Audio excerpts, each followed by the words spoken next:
오늘은 에스겔 28장입니다. 에스겔 28장 1절부터 10절까지 1절에서 10절 합독하겠습니다. 또 여호와의 말씀이 내게 임하여 이르시되 인자야 너는 두로 왕에게 이르기를 주 여호와께서 이같이 말씀하시되 내 마음이 교만하여 말하기를 나는 신이라 내가 하나님의 자리 곧 바다 가운데에 앉아있다 하도다. 내 마음이 하나님의 마음 같을지 할지라도 너는 사람이요 신이 아니거늘 내가 다니엘보다 지혜로워서 은밀한 것을 깨닫지 못할 것이 없다 하고 내 지혜와 총명으로 재물을 얻었으며 금과 은을 곳간에 저축하였으며 내 큰 지혜와 내 무역으로 재물을 더하고 그 재물로 말미암아 내 마음이 교만하였도다. 그러므로 주 여호와께서 이같이 말씀하셨느니라. 내 마음이 하나님의 마음 같은 자였으니 그런즉 내가 이방 곧 여러 나라의 강포한 자를 거느리고 와서 너를 치리니 그들이 칼을 빼어 내 지혜의 아름다운 것을 치며 내 영화를 더럽히며 또 너를 구덩이에 빠뜨려서 너를 바다 가운데서 죽임을 당한 자의 죽음같이 바다 가운데서 죽게 할지라. 내가 너를 죽이는 자 앞에서도 내가 하나님이라고 말하겠느냐. 너를 치는 자들 앞에서 사람일 뿐이요 신이 아니니라. 내가 이방인의 손에서 죽기를 할례받지 않은 자의 죽음같이 하리니 내가 말하였음이니라. 주 여호와의 말씀이니라 하셨다 하라. 아멘.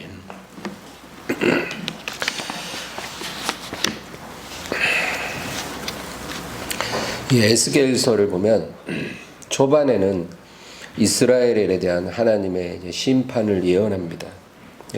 조만간 하나님께서 죄악된 이스라엘과 유다를 심판해야 하시리라. 그리고 하나님 자녀를 심판하신 후에는 그 주변 민족들도 심판하실 것이라는 거죠. 블레셋, 에돔, 모압, 암몬, 시돈 이런 민족들에 대해서 이제 하나님이 심판하실 것이다. 근데 이 에스겔서에서 우리가 눈여겨볼 부분이 26절에서 28절까지, 그러니까 26장에서 28장까지 이 3장에 걸쳐 두로에 대한 심판이 자세히 기록이 되어 있어요. 다른 민족들은 몇 절 짧게 나오는데 두로는 3장에 걸쳐서 심판에 대해 예언하고 있고 그 이어서 29장에서 32장까지 4장에 걸쳐서 애굽에 대한 심판을 예언하고 있는데요. 이 두로와 애굽에 대해서 무려 7장에 걸쳐서 하나님께서 너를 심판하시리라. 근데 이 두로와 애굽의 죄가 뭐냐면 교만이에요. 우리가 그걸 놓치면 안 돼요. 왜 심판을 받는가? 교만했기 때문이다. 하나님이 이스라엘을 심판할 때는 이제 주로 죄목이 우상숭배죠. 너는 나 외에 다른 신을 내게 두지 말라. 그거는 이스라엘에게만 해당되는 거예요. 하나님은 이스라엘에게만 하나님으로 나타나셨기 때문에 이스라엘이 하나님이 아닌 다른 우상을 숭배하면 하나님이 심판하시는 거예요. 그러나 다른 민족들은 하나님을 모릅니다. 그러니까 우상 숭배라는 그 개념 자체가 적용이 안 돼요. 근데 두로와 애굽이 심판을 받은 이유는 교만했기 때문이죠. 하나님은 우상 숭배뿐 아니라 교만을 아주 큰 죄로 여기십니다. 그래서 교만하는 것은 심판을 부르는 거예요. 특별히 우리 29장 다음 장 2절부터 5절까지 여기는 애굽에 대해서 하나님께서 왜 애굽을 심판하는지 이유를 말하고 있는데 29장 2절에서 5절까지 읽겠습니다. 인자야 너는 애굽의 바로 왕과 온 애굽으로 얼굴을 향하고 예언하라. 너는 말하여 이르기를 주 여호와께서 이같이 말씀하시되 애굽의 바로 왕이여 내가 너를 대적하노라. 너는 자기의 강들 가운데 놓은 큰 악어라. 스스로 이르기를 나의 이 강은 내 것이라. 내가 나를 위하여 만들었다 하는도다. 내가 갈고리로 내 아가미를 꿰고 너의 강의 고기가 내 비늘에 붙게 하고 내 비늘에 붙은 강의 모든 고기와 함께 너를 너의 강들 가운데서 끌어내고 너와 너의 강의 모든 고기를 들에 던지리니 내가 지면에 떨어지고 다시는 거두거나 모으지 못할 것은 내가 너를 들짐승과 공중의 새의 먹이로 주었음이라. 아멘. 이 애굽의 바로는요 하나님 코스프레를 해요. 그러니까 하나님께서 이스라엘에게 뭐라 그래요? 너는 내 것이라. 이 백성은 내가 나를 위하여 지었노라. 그렇게 말씀하시잖아요 이사야에. 근데 애굽의 바로가 뭐라 그러냐면 이 나일강은 내 것이라. 내가 나를 위하여 이 강을 만들었노라. 이렇게 말을 하는 거예요.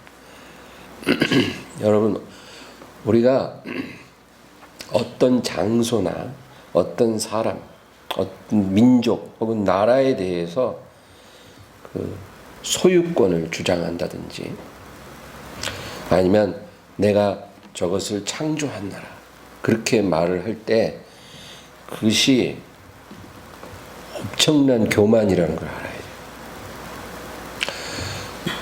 이건 내 거야. 저건 내 거야. 이 사람은 내 거야. 이런 표현은 하나님이 미워하는 표현이에요. 이렇게 어떤 사람이든 물건이든 어떤 장소든 간에 그것의 소유권을 주장할 수 있는 분은 오직 하나님 한 분밖에 없어요. 하나님만이 소유권자예요. 남편이 아내를 소유할 수 없고 아내가 남편을 소유할 수 없고 부모가 자식을 소유할 수 없어요. 사장이 직원을 소유할 수 없어요. 소유권을 주장할 수 있는 분은 하나님 한 분밖에 없다는 거죠. 뭔가 내가 갖고 있는 것이 내 것이라고 우리가 그렇게 생각한다면 그거는 아주 교만한 생각이에요. 물론 우리가 어떤 집이나 땅에 등기 소유권자로 되어 있을 수는 있어요. 이 세상의 어떤 규범 속에서는 그 소유권자로서 내가 등록이 되어 있었을지라도 그것의 소유권자는 하나님이라고 우리는 인정해야 돼요. 하나님, 이 집은 하나님 겁니다. 내가 거래하는 은행에 들어있는 내 돈도 하나님 겁니다.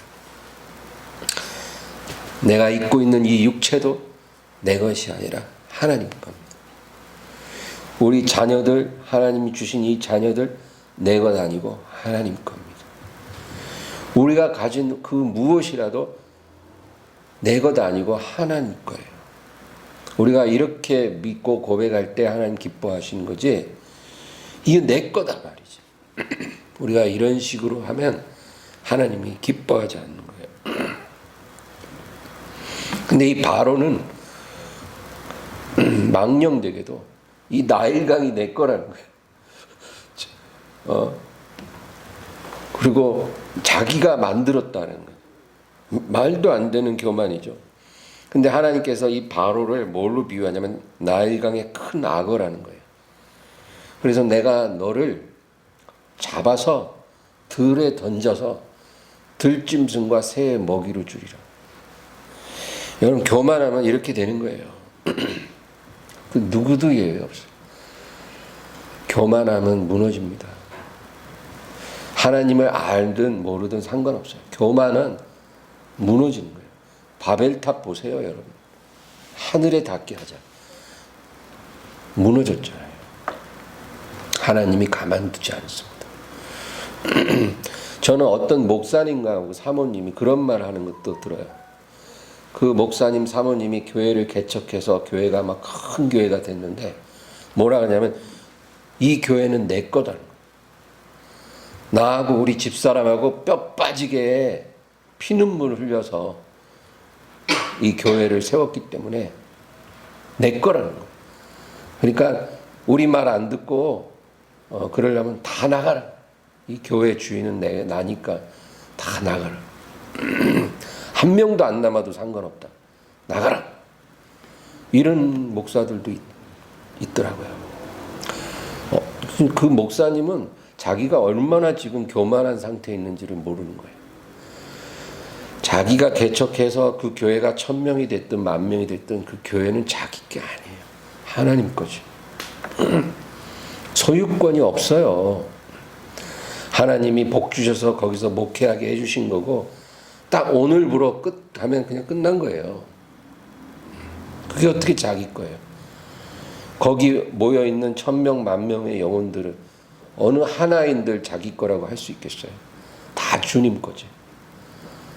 그래야 그 1000명, 10,000명 중에 한 명만이라도 실족시키면 연자맷돌 목에 메고 바다에 빠져 죽는 게 낫다는 거예요. 그만큼 소중한 영혼들인데 다 나가라고 말이죠. 세상에 그런 교만이 어디 있습니까? 그러면 꺾인다 그 얘기죠. 두로도 마찬가지야. 애굽과 마찬가지로 교만 때문에 꺾여졌어요. 오늘 우리가 읽은 28장 2절에서 5절까지만 다시 한번 읽어볼까요? 시작. 인자야 너는 두로 왕에게 이르기를 주 여호와께서 이같이 말씀하시되 내 마음이 교만하여 말하기를 나는 신이라 내가 하나님의 자리 곧 바다 가운데에 앉아있다 하도다. 내 마음이 하나님의 마음 같은지라도 너는 사람이요 신이 아니거늘 내가 다니엘보다 지혜로워서 은밀한 것을 깨닫지 못할 것이 없다고 내 지혜와 총명으로 재물을 얻었으며 금과 은을 곳간에 저축하였으며 내 큰 지혜와 내 무역으로 재물을 더하고 그 재물로 말미암아 내 마음이 교만하였도다. 이 두로 왕은 바로 왕보다 한술 더 떠요. 바로는 나일강이 내 것이라 막 이러는데 이 두로 왕은 아예 나는 하나님이라. 그리고 나는 이 세상의 모든 비밀과 신비를 다 안다는 거예요. 다니엘보다 더 지혜롭다 그래. 이런 표현을 두로 왕이 하진 않았을 거예요. 왜냐하면 이 다니엘은 에스겔과 동시대 사람이고 둘 다 바벨론의 포로로 끌려간 이스라엘 청년이었죠. 근데 다니엘과 세 친구는 1차 포로 때 끌려가고 에스겔은 2차 포로 때 끌려갔는데 다니엘은 궁중에서 성장하고 에스겔은 포로된 백성 가운데 있었어요. 근데 그 다니엘이 느부갓네살의 꿈을 해석하고 그렇게 하나님 앞에 쓰임 받는 거를 이미 에스겔은 다 알고 있었죠. 그 다니엘만큼 의롭고 지혜로운 사람이 없는데 바로 이 두로 왕이 그런 식으로 자신을 스스로 높인다는 거예요. 내가 모든 비밀을 다 아노라.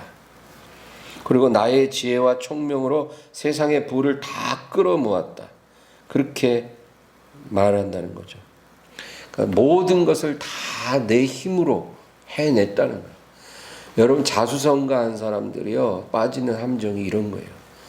내가 밑바닥에서 맨 땅에서 두 주먹 갖고 이걸 해냈다. 막 사람들이 막 박수 쳐주고 교만해져. 내 힘으로 다 한 거라는 거죠. 그래서 이 두로 왕에게 하나님 뭐라 그러냐면 너의 나라가 다 파괴되고 너는 갑자기 죽임을 당하게 될 것이다. 네가 너를 죽이는 자의 칼 앞에서 그때도 네가 나는 하나님이라고 말할 수 있는지 내가 보겠다. 여러분 하나님은 교만한 자를 아주 엄하게 다스리십니다. 나는 하나님이라 그렇게 말하는 네가 너를 죽이는 자의 칼 앞에 섰을 때 똑같이 말할 수 있는지 내가 보겠다.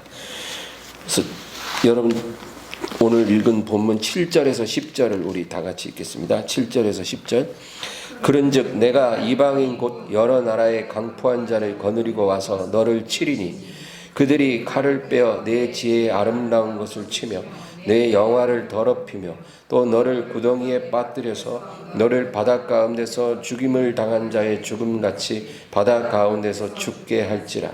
내가 너를 죽이는 자 앞에서도 내가 하나님이라고 말하겠느냐. 너를 치는 자들 앞에서 사람일 뿐이요 신이 아니라. 내가 이방인의 손에서 죽기를 할례받지 않은 자의 죽음같이 하리니 내가 말하였음이니라. 주 여호와의 말씀이니라 하셨더라. 여러분, 역사에 보면 우리가 얼마 전에 몇십 년 전이지만 여러분 루마니아의 독재자 차우세스쿠 아세요? 기억나세요? 루마니아를 42년간 통치한 독재자였어요. 차우세스쿠 대통령. 그가 여러분 어떻게 죽었는지 해토픽에 다 봤죠. 그 시민군에게 잡혀서 딱 벽에 세워놓고 기관총으로 총살을 당해갖고 완전히 벌집이 돼서 죽었어요.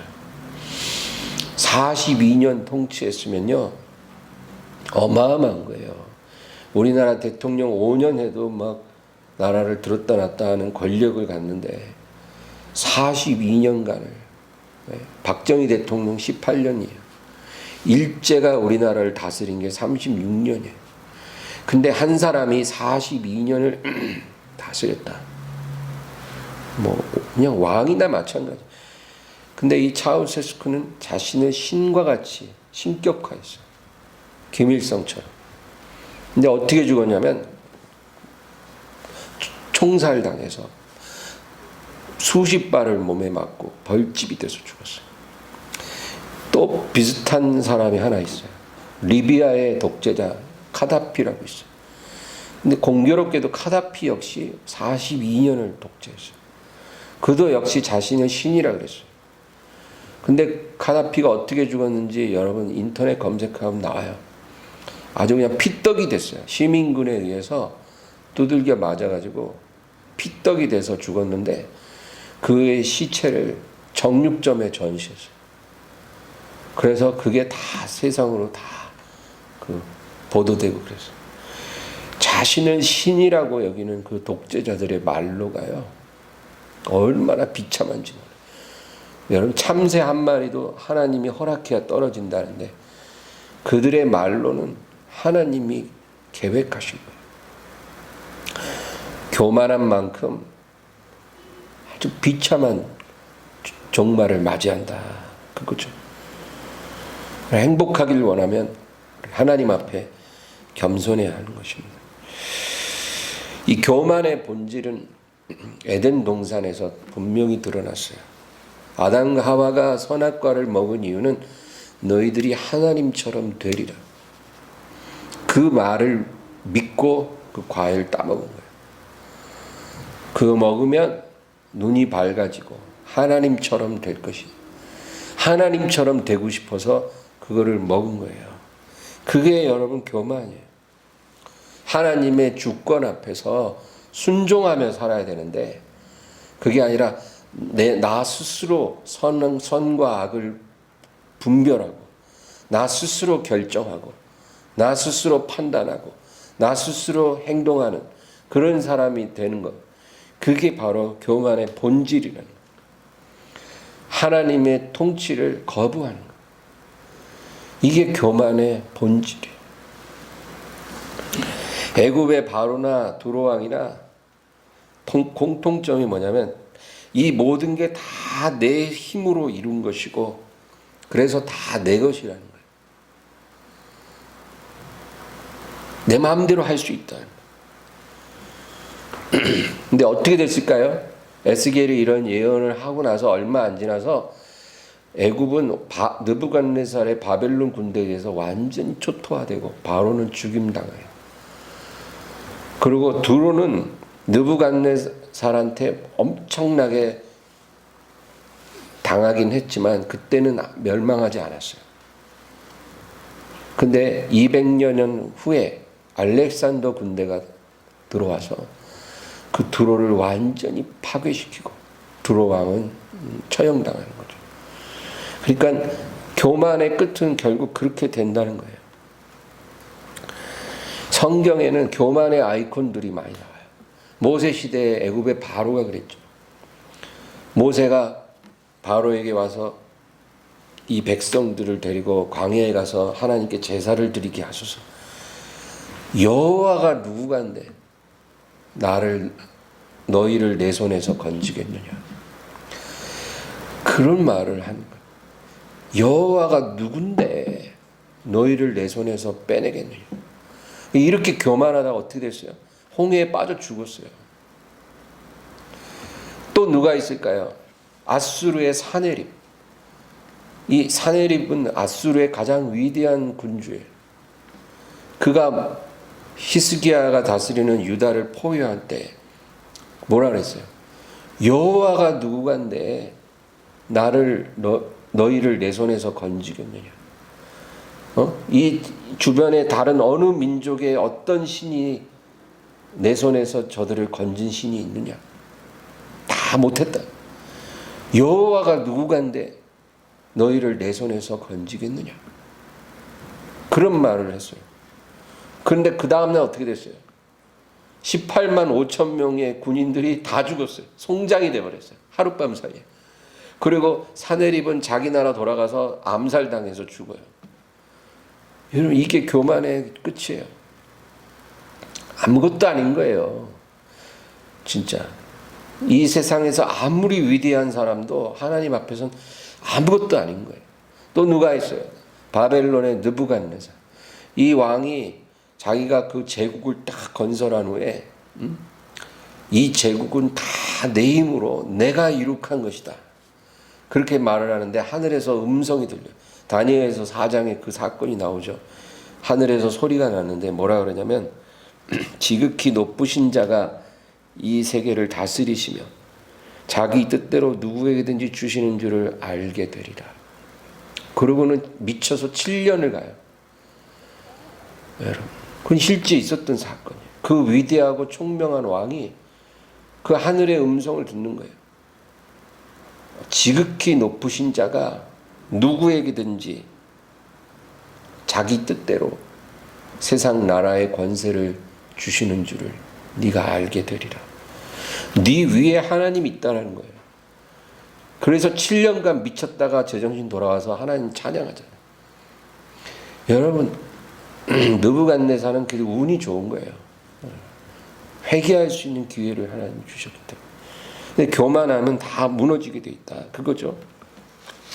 그런데 오늘 제가 말하고 싶은 거는 이런 대단한 인물들만 교만한 것이 아니고 평범한 사람들, 또 하나님을 섬기는 사람들조차도 이 교만의 함정에 빠져서 넘어질 수 있다. 그 얘기예요.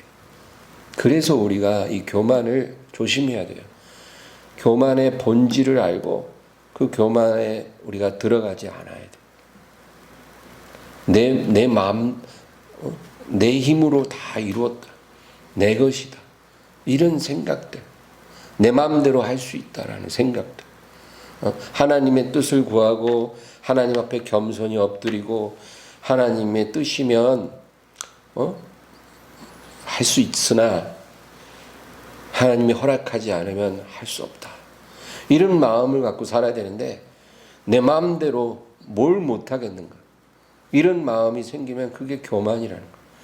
여러분, 야고보서 4장 한번 찾아볼까요?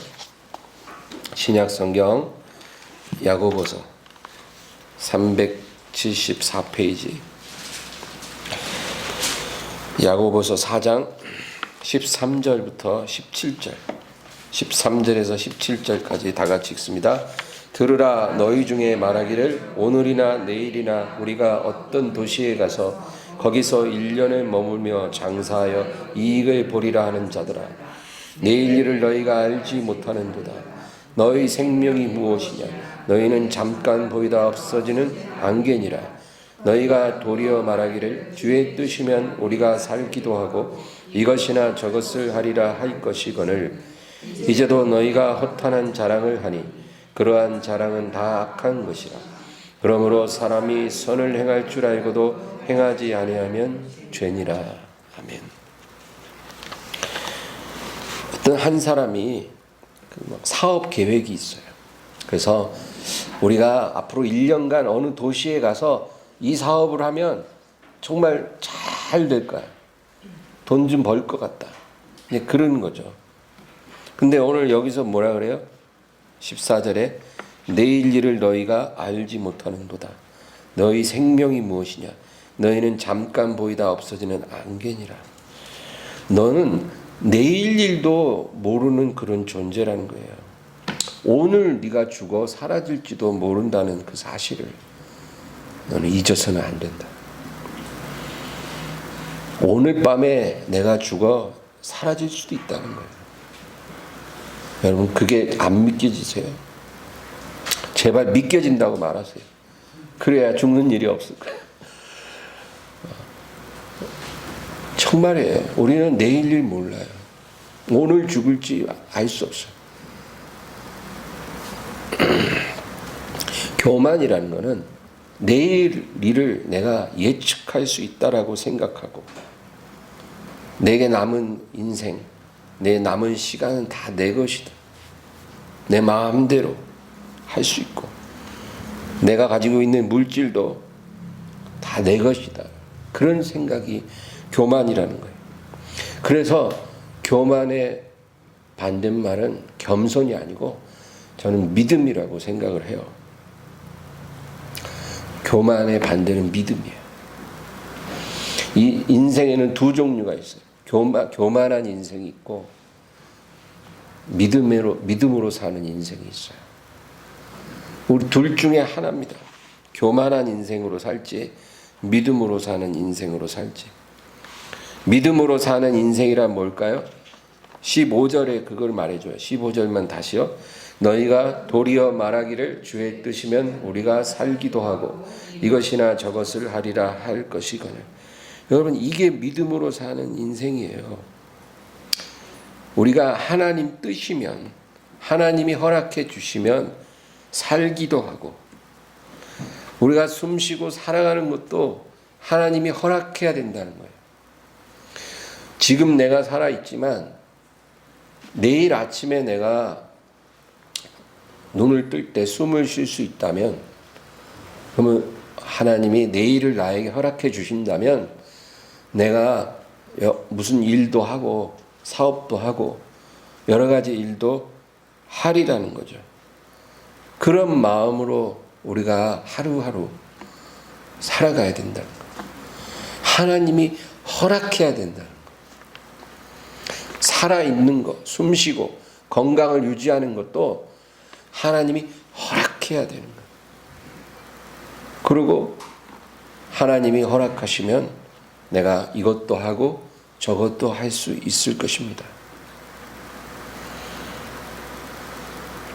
오늘 이 시간에 내가 이 자리에 이렇게 하나님을 섬길 수 있는 것도 하나님이 허락했기 때문이고 내일도 내가 이렇게 할 수 있는지는 알 수 없지만 만일 하나님이 내일도 내게 숨 쉬도록 해주시고 건강 주시고 여러 상황을 허락해 주시면 내일도 제가 하나님을 예배할 것입니다. 또 여러 가지 일도 할 수 있을 것입니다. 이것이 믿음으로 사는 인생이라는 거예요. 그러므로 16절에 이제도 너희가 허탄한 자랑을 하니 그러한 자랑은 다 악한 것이라. 마치 내일 일을 내가 다 예측할 수 있는 것처럼 내 마음대로 할 수 있는 것처럼 그것이 바로 교만이고 악한 것이다. 그리고 17절이 아주 중요한 구절이에요. 17절 다 같이 읽습니다. 그러므로 사람이 선을 행할 줄 알고도 행하지 아니하면 죄니라. 생뚱맞은 구절이 하나 마지막으로 나오는데 이게 제일 중요한 거예요. 이게 무슨 의미냐면 하나님이 지금 나에게 선한 일을 요구하시는데 그거를 내가 즉시로 순종하지 않고 내일 해야지 미룬다는 것. 그것이 바로 죄고 교만이라는 거예요. 왜냐하면 우리는 내일 일을 몰라요. 하나님이 나에게 내일 주실지 그건 알 수 없는 거예요. 지금 나에게 뭘 하라고 할 때는 즉시로 해야 돼요. 그게 믿음으로 사는 거예요. 아, 내일 하면 되지. 나중에 할게요. 이런 거는 그 교만이고 죄라고 그렇게 말씀하는 거예요. 사람이 선을 행할 줄 알고도 행하지 아니하면 죄니라. 하나님의 말씀을 받고도 그것을 미루고 즉시로 시행하지 않으면 그게 죄가 된다. 그 얘기예요. 여러분, 하나님은 오늘의 하나님입니다. 아브라함이 왜 믿음의 사람이 됐냐면 하나님이 뭐라고 하실 때 그는 미루지 않았어요. 그것이 무엇이든 간에 아무리 어려운 명령이라도 하나님 말씀하시면 즉시로 순종했다는 거예요. 그냥 아브라함에게는 항상 오늘의 하나님밖에 없어요. 내일 그건 알 수 없어. 오늘 하나님이 떠나라 그러면 그냥 오늘 떠나는 거예요. 너의 고향을 떠나서 내가 너를 지시하는 곳으로 가라 그러면 그곳이 목적지가 어딘지 모르지만 일단 떠나는 거예요. 너의 외아들을 내게 바치라 그러면 그 즉시로 그냥 그 아들 데리고 하나님 지시하는 산으로 가는 거예요. 뭐 한 달만 좀 하나님 기다려 주세요. 제가 마음 좀 정리하고 뭐 그 기간 동안 정말 실컷 울어보고 그리고 제 아들을 드릴게요. 이런 식으로 하지 않고 그냥 즉시로 한 거예요. 무엇이든지. 왜? 오늘밖에 없는 거예요, 나에게는. 오늘의 하나님이 오늘 명하신 건 오늘 순종하는 거예요. 그렇게 하루하루 하나님이 이끄심 따라 사는 것. 그게 바로 믿음으로 사는 거예요. 마치 내일도 나에게 보장이 되어 있는 것처럼 그렇게 생각하는 건 교만이라는 거죠. 아브라함이 하나님을 믿으니 이를 그의 의로 여기시더라. 이게 믿음이라는 거죠. 그래서 어떤 뭐 대단한 권력자만 교만하는 것이 아니라 우리도 이런 교만이 우리를 넘어뜨릴 수 있어요. 정말 여러분 믿음으로 사는 사람이 되기를 바랍니다. 내가 다 판단하고 내가 다 결정하고 그런 게 아니라 하나님 이끄심 따라 사는 거예요. 하나님이 오늘 나에게 명하시는 그것을 순종하는 거예요. 내일은 뭐라고 하실지 몰라. 만약에 내일도 나에게 허락이 되고 내일 또 하나님이 다른 말씀하시면 그땐 내일을 순종하는 거고 오늘 하나님이 내게 명하시는 그 모든 일을 내가 순종을 하겠습니다. 이게 믿음으로 산다는 거예요. 에녹이 하나님과 동행하였더니 그렇게 말하잖아요. 하나님과 함께 걸었다는 거예요. 그게 정확한 표현이에요. 하나님과 함께 걸었다. 걷는다는 건 뭐예요? 지금 내 옆에 하나님 계시고 그분과 발을 맞춰서 보조를 맞춰서 가고 있는 거예요. 하나님이 오른쪽 하면 오른쪽으로 같이 가고 왼쪽으로 같이 가고 스톱 하면 스톱하고 고 하면 고하고 하나님이 움직이는 대로 함께 가는 거예요. 에녹이 그렇게 살았다는 거예요. 365년을. 하나님이 에녹을 데려가셨잖아요. 우리도 그렇게 살라는 거예요. 믿음으로. 뭐 복잡한 게 아니에요. 믿음으로 사는 게. 그렇게 단순한 거예요. 교만의 자리를 떠나서 믿음으로 사는 거예요. 하나님이 그것을 기뻐하실 줄 믿습니다. 오늘 말씀을 생각하면서 우리 간절히 주여 한번 부르고 기도합니다. 주여 감사합니다.